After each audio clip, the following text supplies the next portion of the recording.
दोस्तों आज जो नया चैप्टर हमें पढ़ना है वो है भारत के संविधान की प्रमुख समितियां। जो इम्पोर्टेंट कमिटीज़ हैं संविधान सभा की, कॉन्स्टिट्यूएंट असेंबली की, वो हमें पढ़ना है। तो चलिए आइए संविधान सभा की प्रमुख समितियों के बारे में देखते हैं। हमने एक चैप्टर में पूरा पढ़ लिया था कि भारत के संविधान सभा की कौन कौन सी समितियां थी, उनके क्या कार्य थे। उस चैप्टर में हमने सब कुछ कर लिया था। आज इस चैप्टर में हम क्वेश्चंस करेंगे। ये दो चैप्टर्स हैं, एक संविधान सभा की समितियां हैं और एक चैप्टर और है। तो सबसे पहले बात कर लेते हैं कि भारत के संविधान सभा की कौन सी प्रमुख समिति थी। एक बार लिख लेते हैं ताकि चीज़ों को देखने में आराम होगा हमें। चलिए स्टार्ट करते हैं। एक समिति है प्रारूप समिति। कौन सी समिति?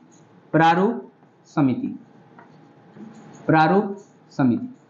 दोस्तों प्रारूप समिति, इसके अध्यक्ष कौन है? डॉक्टर भीमराव अंबेडकर साहब। डॉक्टर भीमराव अंबेडकर साहब। एक समिति है संघ संविधान समिति। संघ संविधान समिति का प्रधान कौन है? जवाहर लाल नेहरू जी।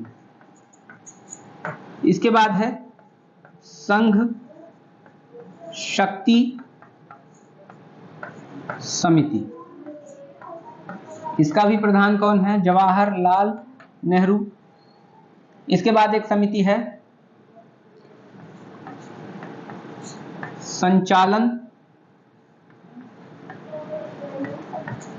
समिति। प्रधान कौन है? डॉक्टर राजेंद्र प्रसाद। और एक समिति है नियम समिति।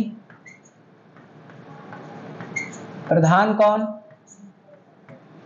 डॉक्टर राजेंद्र प्रसाद। और एक समिति होगी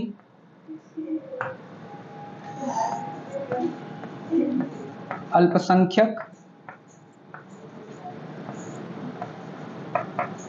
मामलों तथा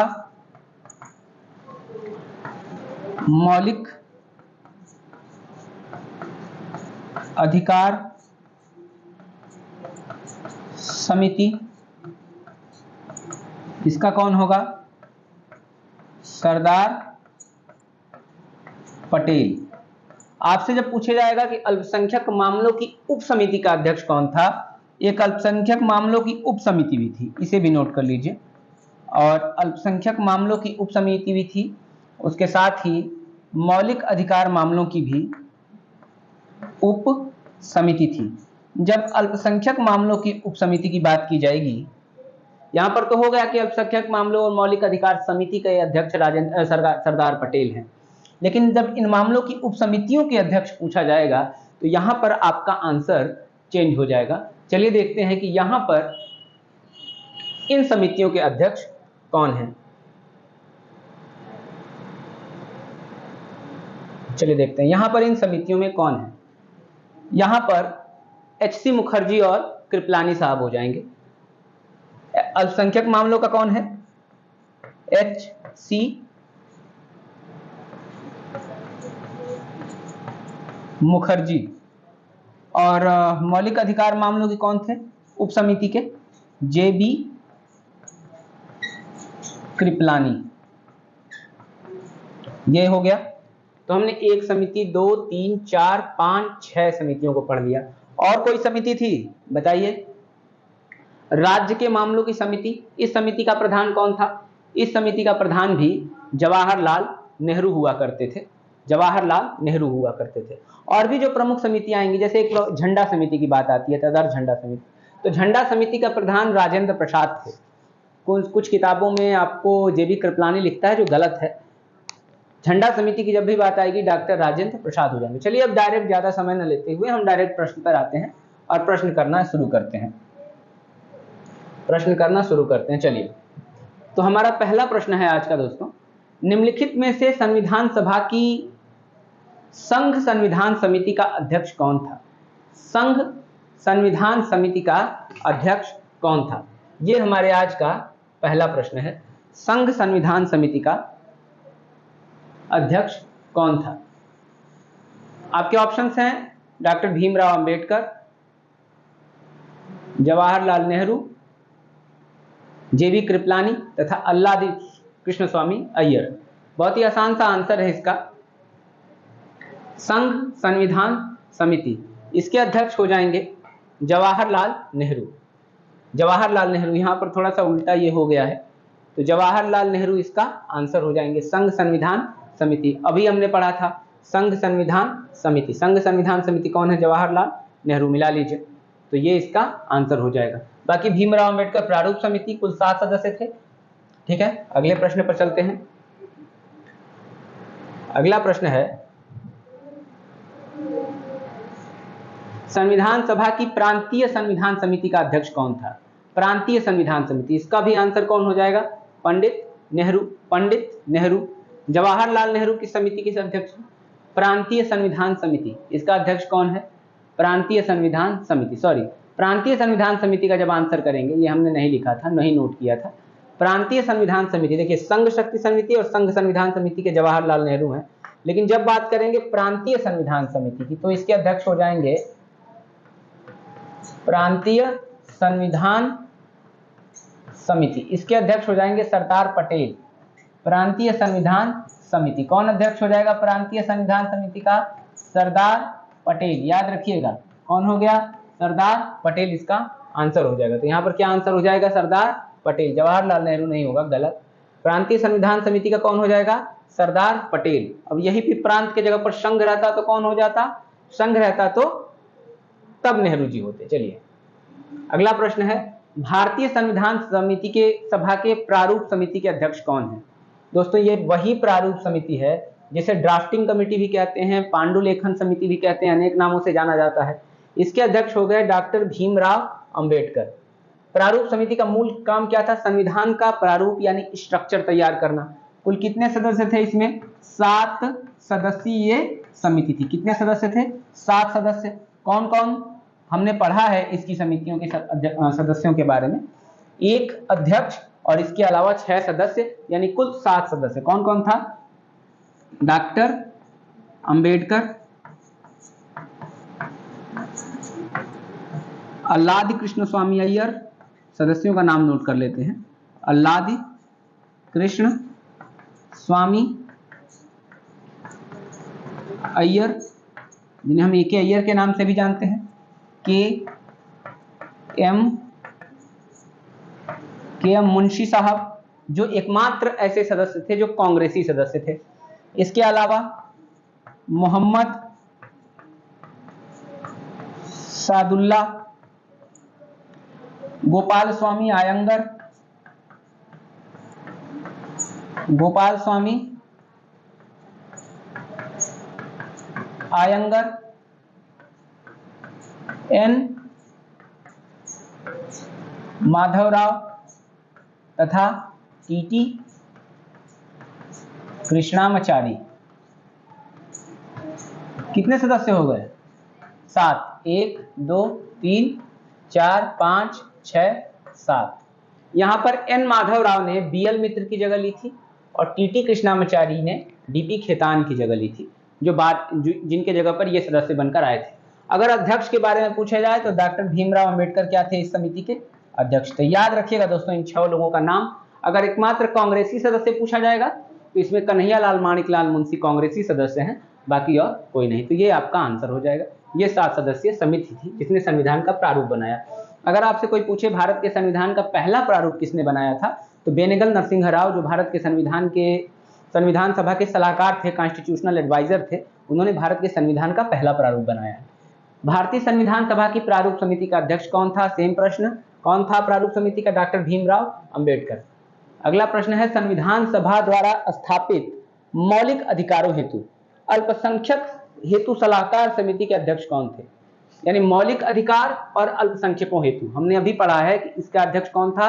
सरदार पटेल साहब। कौन था दोस्तों? सरदार पटेल साहब। अल्पसंख्यक मामलों और मौलिक अधिकारों हेतु से सलाहकार समिति थी, उसके अध्यक्ष कौन है? सरदार पटेल। आंसर क्या हो जाएगा? सरदार पटेल। ये प्रश्न पूछा गया था एमपीपीसीएस के एग्जाम में 2014 में 2024 एमपीपीसीएस का ये क्वेश्चन था।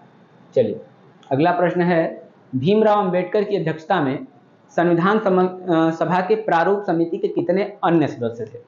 दोस्तों ऐसा क्वेश्चन कभी भी आपको मिलेगा, ये गूगली की तरीके की क्वेश्चन होते हैं, आप तुरंत ऑप्शन 7 मार देंगे और गलत हो जाएगा।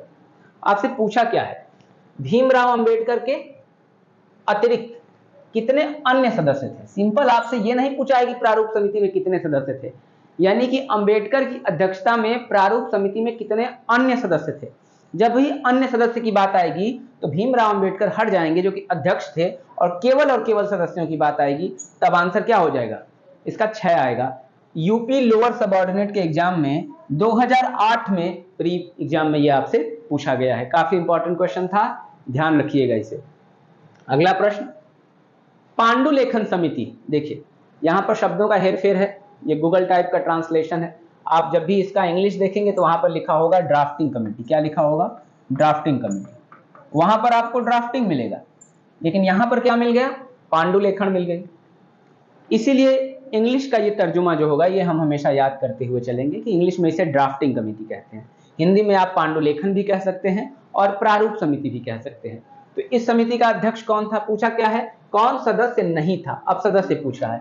हमने देखा मोहम्मद सादुल्लाह भी सदस्य थे, के एम मुंशी भी सदस्य थे, ए के अय्यर भी सदस्य थे, अल्लादी कृष्ण स्वामी अय्यर, जबकि जवाहरलाल नेहरू इसके सदस्य नहीं थे। तो दोस्तों इसका आंसर क्या हो जाएगा, इसका आंसर हो जाएगा जवाहरलाल नेहरू इसके सदस्य नहीं थे। ये इसके अलावा संघ शक्ति समिति, संघ संविधान समिति तथा राज्यों के मामले की समिति के अध्यक्ष थे जवाहरलाल नेहरू। चलिए अगले प्रश्न पर चलते हैं, प्रश्न संख्या 8। प्रश्न 8 है कि संविधान सभा ने भीमराव अंबेडकर की अध्यक्षता में प्रारूप समिति का गठन कब किया। बहुत ही इंपॉर्टेंट क्वेश्चन है दोस्तों। 29 अगस्त सन 1947, आजादी के बाद 29 अगस्त 1947 को दोस्तों एक घटना है जब महात्मा गांधी से तमाम कांग्रेसी नेता मिलने जा रहे हैं। कांग्रेसी नेताओं से महात्मा गांधी ये कह रहे हैं कि बहुत जरूरी है कि भारत के संविधान के निर्माण के कार्य में डॉक्टर भीमराव अंबेडकर को शामिल किया जाए। वो मेरा पुराना प्रतिद्वंद्वी है, लेकिन शामिल किया जाए, क्योंकि जितना कानून और व्यवस्था की समझ उस व्यक्ति को है शायद आज भारत में किसी को नहीं है। तो तब भीमराव अंबेडकर भारत के संविधान सभा के एक अभिन्न अंग बने और 29 अगस्त सन 1947 को संविधान सभा ने किसका गठन किया, प्रारूप समिति का गठन किया। आई थिंक दोस्तों क्लियर है। चलिए 13 दिसंबर 1946 को क्या हुआ था, भारत के संविधान की उद्देश्य प्रस्ताव प्रस्तुत किया गया था इस दिन को जवाहरलाल नेहरू के द्वारा, 13 दिसंबर 1946 को। चलिए 22 जनवरी 1947 इस दिन क्या हुआ, चलिए उतना इंपॉर्टेंट नहीं।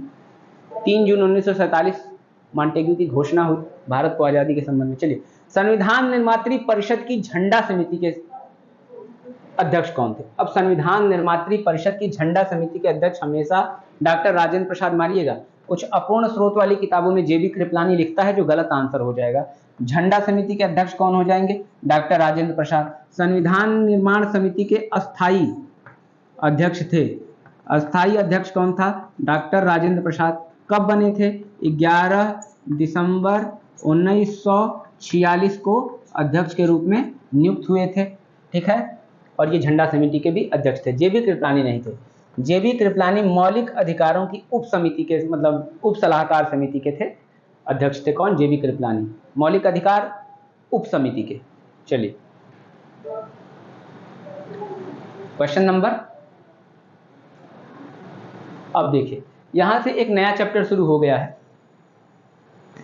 भारत के संविधान का स्रोत, सोर्सेस ऑफ इंडियन कॉन्स्टिट्यूशन। हम पढ़ते हैं भारत का संविधान कैसा है, गृहीत संविधान है, गृहीत है, यानी बहुत ही दुनिया के लगभग 60 देशों से हमने भारत के संविधान को बनाने में क्या किया है, संदर्भ ग्रहण किया है। लगभग 60 देशों से संदर्भ ग्रहण करके भारत का संविधान बनाया है। तो जब ये भारत का संविधान बन गया तो देखिए किन देशों से हमने कौन कौन सी चीजें ली है, इसी को हम इस चैप्टर में करने जा रहे हैं दोस्तों। तो एक नए चैप्टर की शुरुआत हो गई, हमने इस चैप्टर को भी पढ़ लिया है अलग से, तो हम यहाँ पर इसका भी प्रश्न मैं करा देता हूँ। चलिए आइए करते हैं, काफी इंपॉर्टेंट चैप्टर ये भी होने वाला है। भारत के संविधान में उद्देशिका का विचार कहाँ से लिया गया है। उद्देशिका यानी प्रियम्बल यानी भारत के संविधान की प्रस्तावना। उद्देशिका का विचार कहाँ से लिया गया है? विश्व में सबसे पहले संयुक्त राज्य अमेरिका का संविधान जो 1789 के करीब में बना था, यहाँ पर सबसे पहले उद्देशिका का विचार था। कहाँ पर था उद्देशिका का विचार? यहीं से भारत के संविधान ने उद्देशिका का प्रस्ताव क्या किया, विचार ग्रहण किया है। तो इसका आंसर क्या हो जाएगा? यूएसए के संविधान से। क्या हो जाएगा आंसर दोस्तों? यूएसए के संविधान से। भारत के संविधान ने संयुक्त राज्य अमेरिका के संविधान से कौन सा विचार लिया है? उद्देशिका के विचार को ग्रहण किया है। उद्देशिका के विचार को ग्रहण किया है। चलिए दोस्तों अगला प्रश्न करते हैं। अगला प्रश्न है, भारतीय राजनीतिक व्यवस्था में इनमें से कौन सर्वोच्च है? भारतीय राजनीतिक व्यवस्था में कौन सर्वोच्च है? चलिए देखते हैं कौन सर्वोच्च है। भारत की राजनीतिक व्यवस्था में कौन सर्वोच्च है?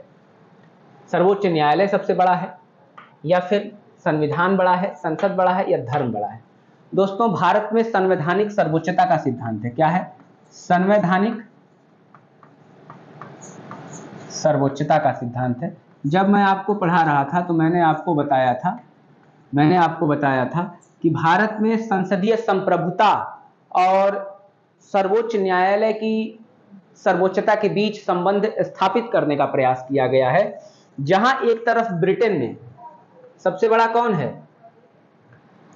जब हम बात करते हैं ब्रिटेन की तो वहां पर सबसे बड़ा है वहां की संसद, वहां पर संसदीय संप्रभुता की बात होती है। और जब हम बात करते हैं संयुक्त राज्य अमेरिका की, वहां पर सबसे कौन बड़ा है? संयुक्त राज्य अमेरिका में सबसे बड़ी है न्यायपालिका। भारत ने इन दोनों के मध्य सामंजस्य स्थापित करने का प्रयास किया है। दोनों के मध्य सामंजस्य स्थापित करने का प्रयास किया है भारत ने। किसके किसके बीच? सॉरी, इधर आई थिंक थोड़ा सा क्लियर नहीं आ रहा है। अमेरिका में क्या है? अमेरिका में कौन सर्वोच्च है? न्यायपालिका। अमेरिका में न्यायपालिका सर्वोच्च है। भारत में कौन सर्वोच्च है? संविधान की सर्वोच्चता। दोनों के मध्य हमने क्या बनाया है? दोनों के मध्य हमने एक बैलेंस बनाया है। दोनों के मध्य हमने एक बैलेंस बनाया, यानी संवैधानिक सर्वोच्चता का सिद्धांत है। तो इसमें आंसर क्या हो जाएगा? बी। चलिए अगले प्रश्न पर चलते हैं। अगले प्रश्न पर चलते हैं।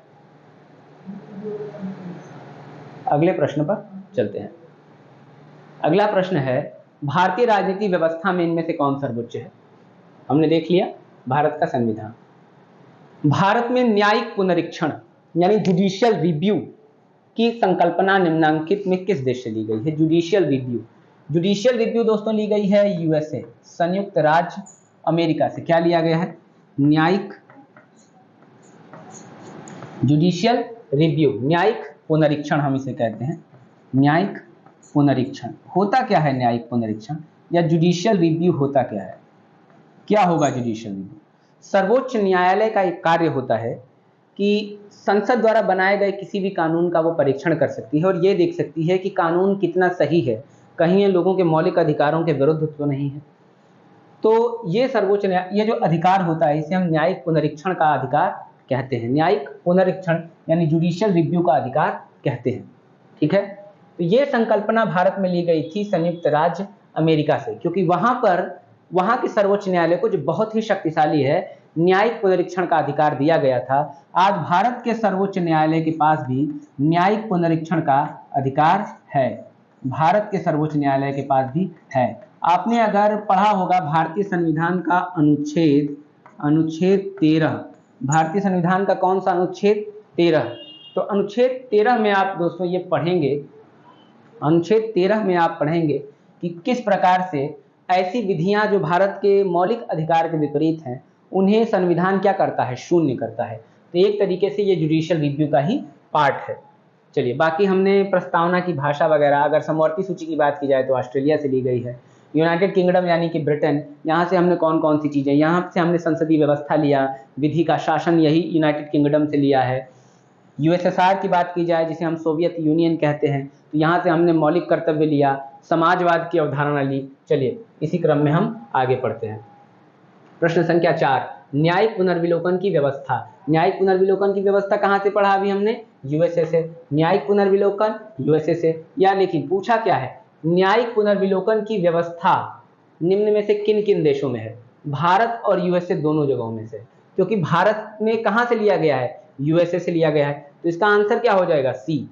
भारत में यूएसए से लिया गया है, तो भारत और यूएसए दोनों जगह पर न्यायिक पुनर्विलोकन की व्यवस्था है। अगला प्रश्न है, निम्नलिखित में से कौन सा लक्षण भारतीय परिसंघ और अमेरिकी परिसंघ में समान रूप से पाया जाता है? यानी यूनियन ऑफ इंडिया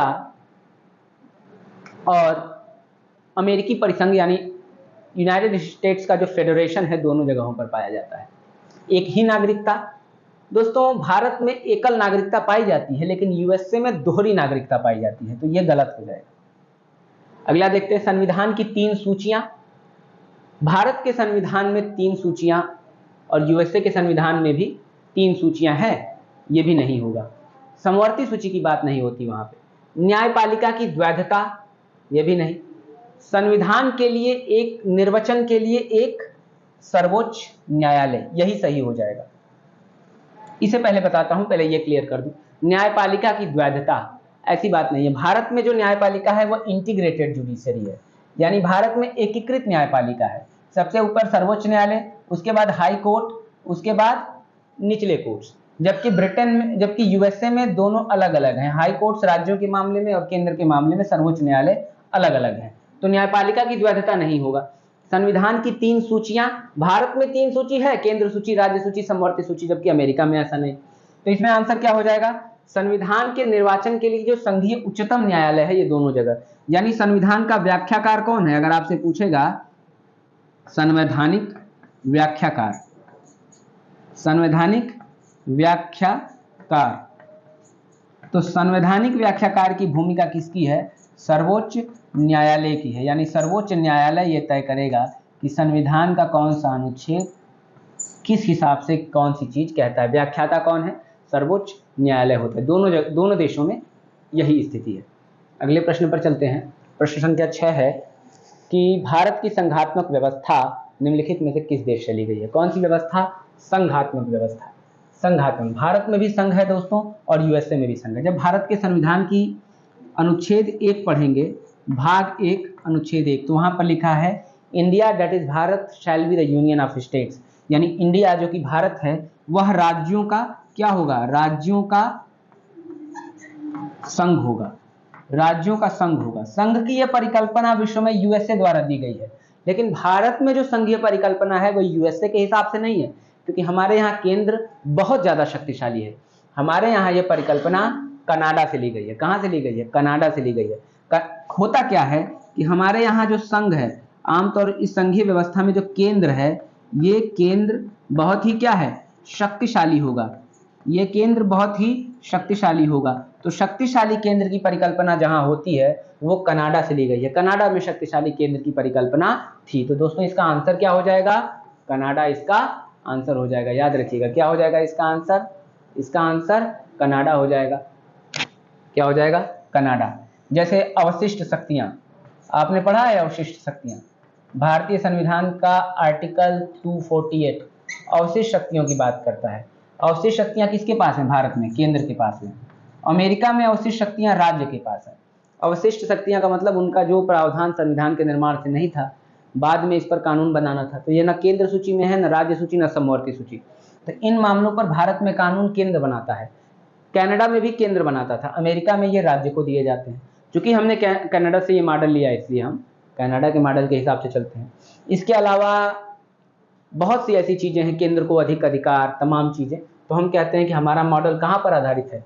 कनाडा के मॉडल पर आधारित है। बाकी संयुक्त राज्य अमेरिका से हमने क्या लिया? जुडिशियल रिव्यू, न्यायिक पुनर्विलोकन का सिद्धांत लिया। यहाँ से हमने न्यायपालिका संविधान की व्याख्याता होगी ये सिद्धांत लिया। यहाँ से हमने मौलिक अधिकार लिया, यहाँ से हमने प्रस्तावना ली। ये सब कहाँ से लिया? संयुक्त राज्य अमेरिका से लिया। आयरलैंड के संविधान से हमने क्या लिया? Directive principle of the state policy, यानी राज्य के नीति निर्देशक तत्व का सिद्धांत कहाँ से लिया? आयरलैंड से लिया। यूनाइटेड किंगडम यानी यूके से क्या लिया? यूके से हमने जो चीजें ली, यूके से हमने क्या लिया? इस यूके से हमने क्या लिया? हमने यहाँ से संसदीय व्यवस्था, पार्लियामेंट्री सिस्टम लिया। इसके अलावा और क्या लिया हमने यूनाइटेड किंगडम से? पार्लियामेंट्री सिस्टम, संसदीय व्यवस्था के अलावा हमने रूल ऑफ लॉ, जिसे हम विधि का शासन कहते हैं, यह भी कहां से लिया? यूनाइटेड किंगडम से लिया। चलिए, इसका आंसर क्या हो गया था? संघ का कनाडा। चलिए प्रश्न संख्या 7 पे बात करते हैं। भारतीय संघवाद किस देश की पद्धति पर आधारित है? भारत का जो संघवाद है वो किस देश की पद्धति पर आधारित है? हमने अभी पढ़ा कि भारत का संघवाद कनाडा की मॉडल पर आधारित है। भारत का जो संघवाद है वो कनाडा के मॉडल पर आधारित है, क्योंकि केंद्र का पलड़ा जो है वो क्या है? केंद्र का पलड़ा राज्य के हिसाब से क्या है? बहुत ही भारी है। अगर आप ऐसा डायमेंशन बनाएंगे ना तो ऐसे कुछ डायमेंशन बनेगा, ये राज्य है, ये राज्य है, और इस तरीके से कुछ डायमेंशन बनेगा पलड़ा वाला। केंद्र का पलड़ा राज्य से भारी है, राज्य केंद्र की शक्तियां अधिक हैं। चूंकि ये शक्ति अधिक है राज्य की अपेक्षा, इसीलिए भारत का मॉडल कैसा है, किस पद्धति पर आधारित है? कनाडा के मॉडल पर आधारित है। दोस्तों अभी तक जर्मनी नहीं आया था ऑप्शन में। जर्मनी से कौन सी चीज ली गई है? जर्मनी के वाइमर संविधान से, जर्मनी के वाइमर कॉन्स्टिट्यूशन से आपातकाल की व्यवस्था। अगर आपसे पूछेगा आपातकाल की व्यवस्था, आपातकाल की व्यवस्था, तो एक ऑप्शन आपका भारत के संविधान का 1935 का एक्ट भी हो जाएगा, गवर्नमेंट ऑफ इंडिया एक्ट। इसके अलावा जर्मनी से भी, जर्मनी के वाइमर संविधान से भी बताया जाता है आपातकाल की व्यवस्था। ऑस्ट्रेलिया से क्या लिया गया है? समवर्ती सूची, प्रस्तावना की भाषा। कनाडा से क्या लिया गया है? संघीय परिकल्पना हमारी जो है वो कनाडा पर आधारित है। यूएसए से हमने कई चीजें ली, पिछले प्रश्नों में हमने पढ़ा है। चलिए अगले पर आते हैं। 8वां, भारतीय संविधान में राज्यों की संघ की संकल्पना को प्राप्त किया गया है। राज्यों का संघ, भारत को क्या कहते हैं हम? यूनियन ऑफ स्टेट्स, यानी राज्यों का संघ कहते हैं। कहीं भी फेडरेशन शब्द का प्रयोग नहीं है भारत के संविधान में। अब पूछा गया ये हमने कहां से लिया? हमने अमेरिका से नहीं लिया, क्योंकि अमेरिका में फेडरेशन, संघीय परिकल्पना थी, लेकिन हमने अपने संविधान में कहीं संघ, फेडरेशन शब्द का प्रयोग नहीं किया। यूनियन ऑफ स्टेट्स, राज्यों का यूनियन या राज्यों का संघ शब्द का प्रयोग किया है। तो ये अमेरिका से नहीं लिया, ना ही ऑस्ट्रेलिया से लिया, ना ही स्विट्जरलैंड से लिया। हमने ये कहां लिया? ब्रिटिश नॉर्थ अमेरिका अधिनियम से। अब आप कहेंगे ये ब्रिटिश नॉर्थ अमेरिका अधिनियम क्या है? ब्रिटिश नॉर्थ अमेरिका अधिनियम को ही आमतौर पर हम कनाडा कहते हैं। क्या कहते हैं? कनाडा। नॉर्थ अमेरिका क्या है? जब भी आप अमेरिका का मानचित्र बनाएंगे, ये अमेरिका का आपका क्या है? मानचित्र है। क्यों? ये अमेरिका का मानचित्र है, ये हिस्सा इसमें कनाडा का है। ये अलास्का छोड़ दीजिए, ये हिस्सा क्या है आपका? कनाडा का है। मान लीजिए ये कनाडा है आपका। तो जब ये कनाडा है, इस पर पहले ब्रिटेन का क्या था? कब्जा था। ब्रिटेन का, ब्रिटिशर्स का कब्जा था, ब्रिटेन के अंतर्गत ही आता था। इसीलिए इसे हम नॉर्थ अमेरिका है ही है, ये नॉर्थ अमेरिका महाद्वीप में ब्रिटिश नॉर्थ अमेरिका अधिनियम इसी को कहते हैं। तो ये इसका आंसर हो जाएगा। क्लियर है? चलिए, ये घुमा कर पूछा था बड़ा, यूपीपीसीएस 2017 में पूछा था आपसे, यूपीपीसीएस 2017 में पूछा था, याद रखिएगा। चलिए अगला प्रश्न है, भारत के संविधान में निम्नलिखित में समवर्ती सूची किस देश की देन है? समवर्ती सूची किस देश की देन है? ऑस्ट्रेलिया। समवर्ती सूची किस देश की देन है? ऑस्ट्रेलिया। समवर्ती सूची, जब भी ये क्या होती है समवर्ती सूची? जब भी आप भारत के संविधान की अनुसूची संख्या 7 पढ़ेंगे, 7वीं अनुसूची, कुल कितनी अनुसूचियां हैं? 12। मूल संविधान में कितनी अनुसूचियां थी? 8। जब अनुसूची या संख्या 7 पढ़ेंगे तो वहां पर आपको 3 सूचियों का जिक्र मिलेगा, केंद्र सूची, राज्य सूची और समवर्ती सूची। केंद्र सूची पर कानून कौन बनाएगा? केंद्र। राज्य सूची पर राज्य, और समवर्ती सूची पर दोनों कानून बनाएंगे। समवर्ती सूची पर दोनों कानून बनाएंगे। ये थोड़ा इधर कर लेते हैं, आई थिंक दिख नहीं रहा। ये तीसरी सूची कौन सी हो गई? समवर्ती। तीसरी सूची कौन सी हो गई? समवर्ती। क्या अब दिख रहा है? हाँ चलिए अब दिख रहा है। तीसरी सूची कौन सी हो गई? समवर्ती। केंद्र, राज्य और समवर्ती सूची। केंद्र, राज्य, समवर्ती। केंद्र सूची पर केंद्र कानून, राज्य सूची पर राज्य का कानून और समवर्ती सूची पर दोनों मिलकर कानून बनाएंगे। अगर कोई विवाद होता है तो केंद्र का कानून प्रभावी होगा, इसीलिए हमने शक्तिशाली केंद्र की परिकल्पना इसे कहा जाता है। तो समवर्ती सूची किस देश की देन है? अगर कोई पूछे तो आप कहिएगा बेझिझक ऑस्ट्रेलिया की देन है। भारत में समवर्ती सूची की संकल्पना उद्धृत कहां से की गई है? फिर same question same answer, Australia के संविधान से की गई है। क्लियर है? यूएसए के संविधान से हमने क्या लिया पहले ही बता दिया था, कई चीजें हो गई थी। यूएसए से क्या लिया गया था? जुडिशियल रिव्यू, जिसे हम न्यायिक पुनर्विलोकन कहते हैं। संविधान की जुडिशियल रिव्यू हो गया था। मौलिक अधिकार हो गया, ये कहाँ से लिया गया? यूएसए से लिया गया। और क्या लिया गया यूएसए के संविधान से भाई? प्रस्तावना ली गई यूएसए के संविधान से, प्रस्तावना ली गई है। कहाँ से प्रस्तावना ली गई है? यूएसए के संविधान से ही प्रस्तावना ली गई है। ये शब्द कि हम भारत के लोग, वहीं से लिया गया। वहाँ पर वी द पीपल कहा जाता है यूएसए में। यूएसएसआर हमने क्या लिया? सोवियत यूनियन से हमने मौलिक कर्तव्य लिया, मौलिक कर्तव्य लिया। मौलिक कर्तव्य को किसके द्वारा जोड़ा गया? 42वें संविधान संशोधन 1976 के द्वारा मौलिक कर्तव्य जोड़ा गया है। इसके अलावा समाजवाद, इसे भी 42वें संविधान संशोधन 1976 के द्वारा ही जोड़ा गया था भारत के संविधान की प्रस्तावना में। ये भी कहाँ से लिया गया है? इसी यूएसएसआर से लिया गया है। यूएसएसआर, जिसे हम सोवियत संघ भी कहते हैं, सोवियत संघ भी कहते हैं। आज इसी सोवियत संघ को वर्तमान में विखंडन होने के बाद 1990 में रूस भी कहते हैं, यूनाइटेड सोवियत सोशलिस्ट रिपब्लिक। चलिए आगे बढ़ते हैं। ऑस्ट्रेलिया से जान ही गए आप क्या ली गई है? समवर्ती सूची ली गई है, यही इसका आंसर हो जाएगा। अगला प्रश्न दोस्तों, प्रश्न है भारत के संविधान की समवर्ती सूची की अवधारणा। सेम क्वेश्चन, तेजी में बढ़ते हैं। ऑस्ट्रेलिया ही इसका आंसर हो जाएगा। कई बार देखिए कब पूछा गया था? यूपीपीसीएस मेंस 2016 में। इससे पीछे कब पूछा गया था? सेम क्वेश्चन यूपीपीसीएस मेंस 2011 में और यूपीपीसीएस की मेंस 2012 और 2014 में। लगातार ये समवर्ती सूची वाला क्वेश्चन आपसे पूछा गया है। अगला प्रश्न क्या है? भारतीय संविधान के राज्य के नीति निर्देशक तत्व की संकल्पना किस देश के संविधान पर आधारित है? क्या? नीति निर्देशक तत्व की संकल्पना, directive principle of the state policy. नीति निर्देशक तत्व। नीति निर्देशक तत्व क्या होते हैं? जिसे हम डीपीएसपी कहते हैं, directive principle of the state policy. ये भारतीय संविधान के का भाग 4 है। अनुच्छेद कितना है? अनुच्छेद याद करिए 36 से लेकर 51 तक है, दिख रहा है उसमें। अनुच्छेद 36 से 51 तक है, ये लकीर बड़ी हो गई। अनुच्छेद 36 से 51 तक है, ये सारी चीजें हो गई। डीपीएसपी कहाँ से लिया गया है? आयरलैंड से लिया गया है, आयरलैंड से लिया गया है। क्लियर है सारी चीजें आपको? आयरलैंड से लिया गया, तो आंसर क्या हो जाएगा? आयरलैंड, आयरलैंड से लिया गया। बाकी जापान से क्या लिया हमने? विधि द्वारा स्थापित प्रक्रिया। विधि द्वारा स्थापित प्रक्रिया कहाँ से ली? Process establish by law. हमने कहाँ से ली है? जापान से ली है। कभी भी ब्रिटेन में कंफ्यूज मत हो जाइएगा। यूएसएसआर हमने पिछले पन्ने में पढ़ा, कहाँ क्या लिया गया है वहां से। चलिए अगला प्रश्न, प्रश्न संख्या 13।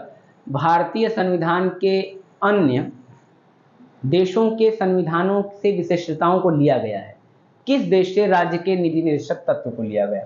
तो कब लिया गया है? कहाँ से लिया गया है नीति निर्देशक तत्व? अभी आपने पिछले क्वेश्चन में पढ़ा, आयरलैंड से लिया गया है। कब आया था? यूपी लोअर सबऑर्डिनेट 2004 में ये प्रश्न पूछा गया है। क्या मैंने फिर से वही क्वेश्चन बता दिया? आई थिंक नहीं।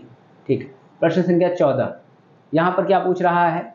भारतीय संविधान के निर्माता, यहाँ पूछ रहा है कि संविधान सभा के गठन में प्रतिभा, अनुभवों और सेवा को प्रतिनिधित्व देने में भारतीय संविधान निर्माता निम्नलिखित किस देश के उदाहरण से प्रभावित हैं? तो आयरिश रिपब्लिक के, आयरलैंड के रिपब्लिक से इसका भी आंसर हो जाएगा। थोड़ा सा यूनिक है ये।